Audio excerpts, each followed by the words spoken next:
Hey, welcome to the Resolve Podcast, episode number 11. I'm Carly Tizano, a New Year's resolution coach, obsessed with all things goal setting, personal development, coaching, and of course, resolutions.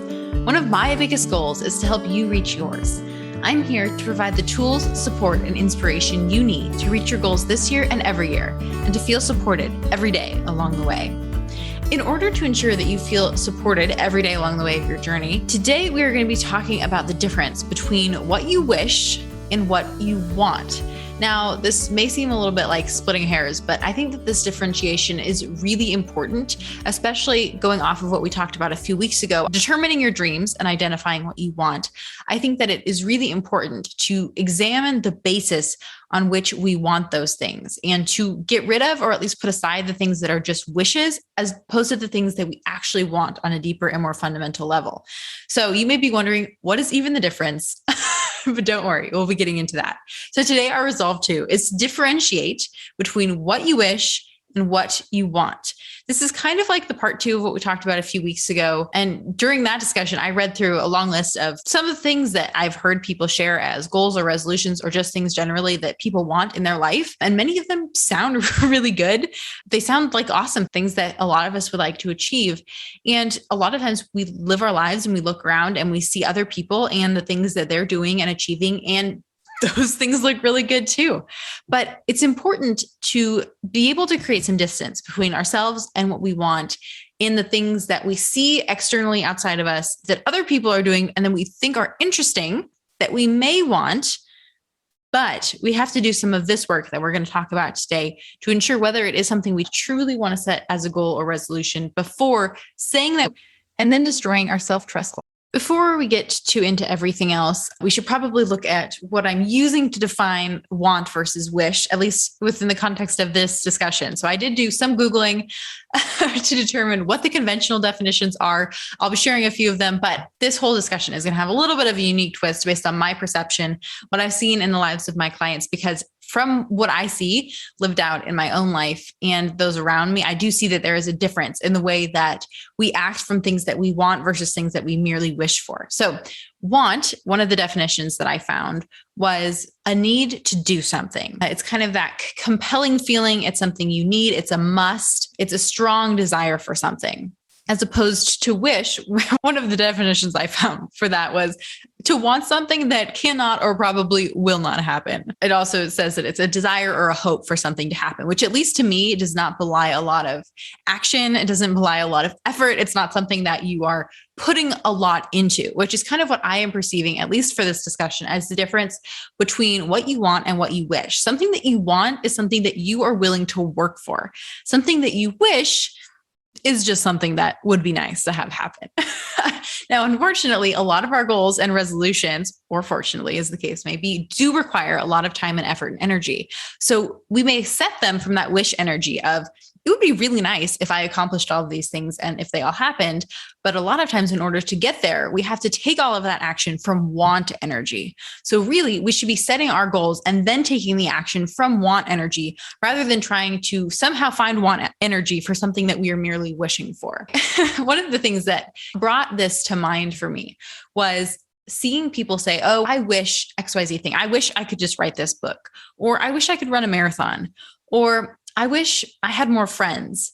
And they would be saying that with the exact same energy. I a lot of times would hear people say, yeah, like I set this resolution, but we'll see if it happens. Or I set this resolution with a shrug. Or I set this resolution, ... Fill in the blank here. And it's because it's kind of that expectation of these things are outside of us. They're outside of our control. And sure, maybe we need to put some work in to get there, but we most likely won't. So often those things that we see that other people have that we want, those tend to fall into the category of I wish things. Either you wish you could have them or do them, or even more fundamentally, you just wish that you wanted to. So to identify and make sure that thing that you really want is something that you actually want, go look back at the list that maybe you came up with after our discussion in episode 9. of the things that you really want and you really are willing to work for. But first, we want to ensure that those things that we want are things that we actually want, not just things that we are wishing for or that sound nice. So in order to do that, to take that list of things or those things that we were able to identify, those components of our future life, in order to ensure that those are things that we actually want, not just wishing for them, we have to identify what our why is.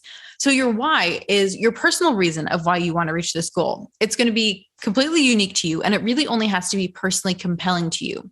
If you are clear on what you want, it is so much easier to find your why. So that's why we started with that back in episode 9, because we have to start with the what before we can move to the why. But once we do know what, it is imperative that we find out why.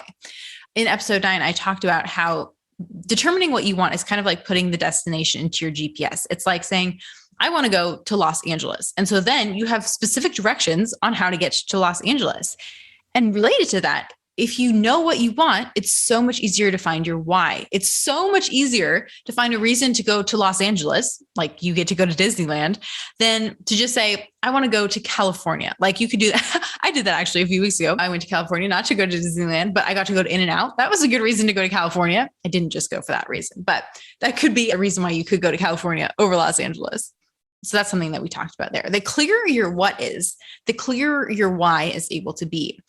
There is no wrong why though. Losing weight is a pretty common goal that I see between my clients and just the broader world.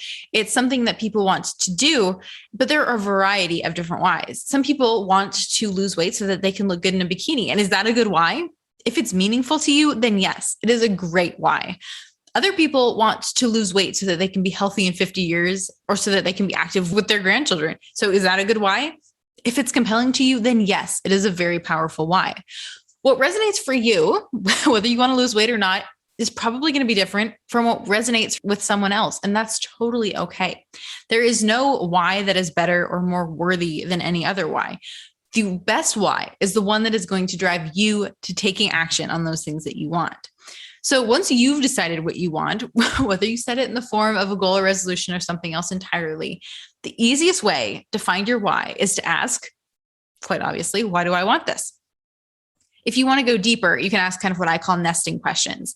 So you say, why do I want XYZ thing? And then whatever the answer is, you say, and why do I want that? And why do I want that? And why do I want that? And on until you find a why that resonates or feels compelling or is meaningful to you. Sometimes when people are having a hard time tapping into that why, I'll have them think of a time when they did feel their why really strongly. It's probably not going to be for that exact same thing that they want to achieve now because they've already achieved it. But if you can remember a time when you felt a why really strongly, it can be easier to feel that feeling in your body and tap into it now and help you to identify whatever your why is for this new thing that you want to do or achieve. A time when you felt your why really strongly is going to be different for everyone, but I'm sure that everyone has an example of when they felt it. This is key, you are likely to find your why pretty easily if you actually want to achieve your goal. But if you're struggling to find a compelling why, we have to go back and examine that thing that you said you wanted, that you determined was something that you wanted to achieve, because it's possible. Rather than being something that you genuinely want, it's a wish, or another term you could use it could be a should. So oftentimes our wishes or our shoulds don't have compelling whys. They sound really nice. Other people do them and it looks great when they do them. And we think that we should, or we should want to, but they don't have a compelling why for us. And if they did, then most likely we would do them. But most of the time we don't. And it's because they don't have a compelling why. That's why they stay as just our wishes. So if your goal or resolution is coming from a wish or a should rather than an actual want, go back to everything we talked about in episode 9 and choose a different goal or resolution to pursue. You may one day come back to the original goal that you set, but wait until your why is replaced with genuine desire, an actual want, rather than trying to go after it from the wish place, because it'll come so much easier. It's so important to have the why to back up your want, because that is how you know that you will put in the work to get there. A question that I ask myself all the time when I'm setting resolutions is, can I imagine doing it on a rainy day in the middle of April? To me, that's like the epitome of I want to stay in bed and I'm unmotivated to do anything.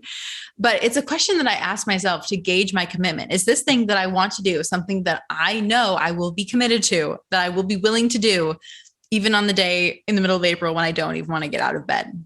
So ask yourself that question. As you're setting this resolution or setting this goal, will you want to achieve this goal? Will you still be committed to it on a rainy day in the middle of April or whatever to you seems like the time that you're just not going to want to? The answer might be no, especially if you've never kept a resolution before. That's pretty common. But the key is going to be turning that no into a yes. And we do that through commitment. Commitment is key. This is often the part where our brain is going to freak out because we are saying we're going to do something we've never done before. But I know that if you persist on these things that you really want, you will succeed. And feeling committed is what will lead you to take persistent action. A big part of my job as a coach is just helping my clients stay committed throughout the year for any number of reasons. Sometimes they think of something more fun or something that'll be easier. Sometimes they'll get distracted. There are just things that come up over the course of a year, right? Like our life. And sometimes we need someone outside of us. Sometimes we need a coach to help us stay committed, keep taking the steps that we want to, and to keep moving forward. I like to think of there being two parts to commitment. And if you've done a good job of identifying your what and your why, you're really going to be set up for success here. So the first part of commitment is the what, deciding what the goal is that you want, what resolution you're going to set, and deciding that you will put in whatever work it's going to take to get there. The second part of commitment that I like to focus on is the why, the reason that you want to accomplish it. That's why we need both the what and the why, because if you have both of those things, then you are set up for success through commitment to take whatever action is necessary to actually complete them. So once you've decided on your goal and why you want it, then you get to commit to figuring out everything else along the way. I know that commitment isn't a particularly sexy emotion, like it's not confidence or motivation or inspiration, but it is the one that is most likely to lead you to take persistent action. It's probably not going to feel as good, especially if it's what's dragging you out of bed on a rainy day in the middle of April, but it is what will get you to where you want to go. So commit carefully. You have to be willing to actually put in the work. You have to have the strong what and the strong why. And if you're sloppy in committing, then you're going to be sloppy in following through. But if you can be confident that you will be committed to this thing that you want to achieve, then you can overcome everything that stands in your way. Trust me, I know you can. I believe in you.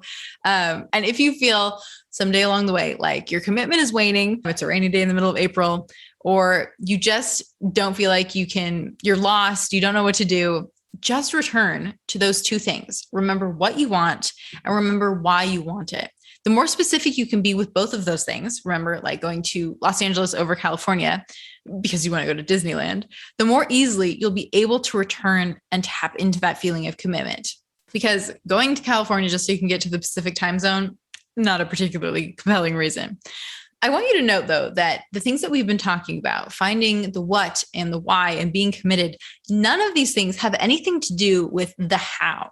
You don't need to know exactly how to achieve your goal. I know your brain will freak out. It will become convinced that you just need to know the how. You need to buy an online course. You need to read some more books. You need to go find a new podcast to listen to that's going to tell you exactly what you need to do, but you don't need to know the how.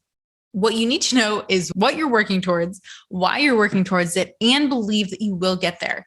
Then you get to figure out the how along the rest of the way. Thinking you need to know the how is the number one thing that will keep you from reaching your goals.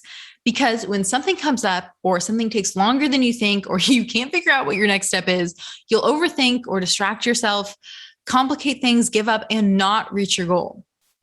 The reason that so many people get stuck after they set their resolutions is because they're focused on the how. And that's why so many of those courses and podcasts and books don't work, or they just aren't quite enough because they're how focused. But the how is going to change based off of whether you're going to Los Angeles or California or maybe even New York, and also why you're going wherever it is you're going. But by utilizing commitment from a foundation of deep understanding of what and why, you are prepared to keep your resolutions all the way to December 31st. And that's how you overcome anything that may come up for you on a rainy day in the middle of April. So today I want to encourage you to resolve to differentiate between those things that you wish and what you want, using the principles and concepts that I shared today, using them to make sure that you are clear on the things that you want, the things that you want to start working towards, and why you want to work towards those things to begin with. So this week I am reading Franny and Zoe by J.D. Salinger. I actually had to look this one up because I was not entirely sure how to pronounce Zoe or Zooey, since technically Zoe is a guy. And unfortunately, the internet is of no help because apparently no one knows. That's one of the things that comes from being a reclusive author, I guess, and someone who does not like to give much commentary on their work. Sometimes people have to guess at the pronunciation of your characters' names. So you can choose whichever one you want, Zoe or Zooey, but that is the book I'm reading. I am enjoying it so far. I love J.D. Salinger, his writing style, the way he conveys emotions, kind of that coming of age time that he always writes about so brilliantly. So I'm really enjoying that book. And then today I wanted to officially toast it being my favorite time of the year.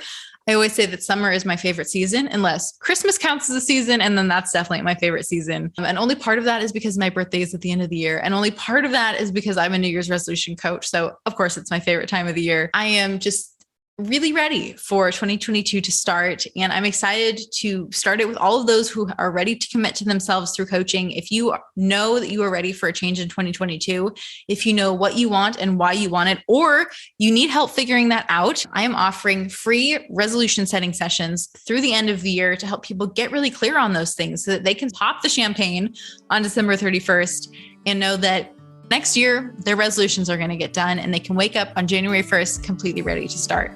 So I hope that you will join me in toasting the best time of the year, or at least the merriest time, even if it's not your favorite. And with that, thanks for tuning into the Resolve podcast. You can follow me on Instagram at Carly Tisano. I would love to connect with you. Don't forget to rate and review. It really helps other people find the show. And subscribe if you haven't already so that you don't miss another great episode next week. For the show notes or additional support in reaching your goals, check out carlytisano.com. Until next time, here's to all that lies ahead.